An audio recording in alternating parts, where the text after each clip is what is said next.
নিজের যত্ন নিতে আমি বেশ পছন্দ করি। বিশেষ করে রাতের বেলা আমি ভালো করে মুখ-টুখ ধুয়ে একটু সিরাম লাগিয়ে নেই। যেহেতু আমি রাতের বেলা একটু চর্চা করতে পছন্দ করি। তাই আমি ১ম এ সিরামটা লাগিয়ে নিচ্ছি। সিরামটা লাগানোর কিছুক্ষণ পরেই কিন্তু আমি একটা ক্রিম ব্যবহার করব।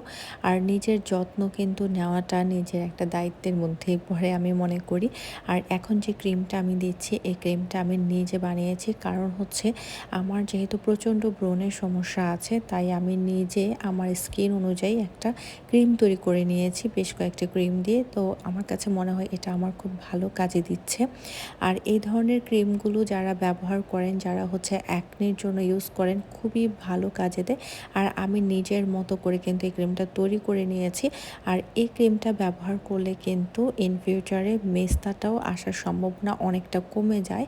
প্লাস স্কিনটা ব্রাইট করে। যাদের অ্যাকনে আছে তারা কিন্তু চাইলে যে কোনো ফেয়ারনেস ক্রিম ব্যবহার করতে পারে না, তাতে করে কিন্তু প্রবলেমটা আরও বেড়ে যায়। অনেকেই আছে যারা কিনা স্কিনটাকে ব্রাইট করার জন্য যে কোনো নাইট ক্রিমই ব্যবহার করে। এটা কিন্তু স্কিনের জন্য ভালো কিছু বয়ে আনে না, কারণ আপনাকে ব্যবহার করতে হবে আপনার স্কিন অনুযায়ী ভালো একটা ক্রিম।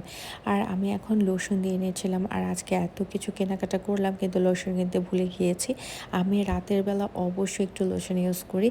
আসলে যখন আপনি চর্চা করবেন, আপনি দেখবেন আপনার স্কিনটা কতটা সুন্দর লাগছে। তো এই তো, গুড নাইট সবাইকে। আল্লাহ হাফিজ।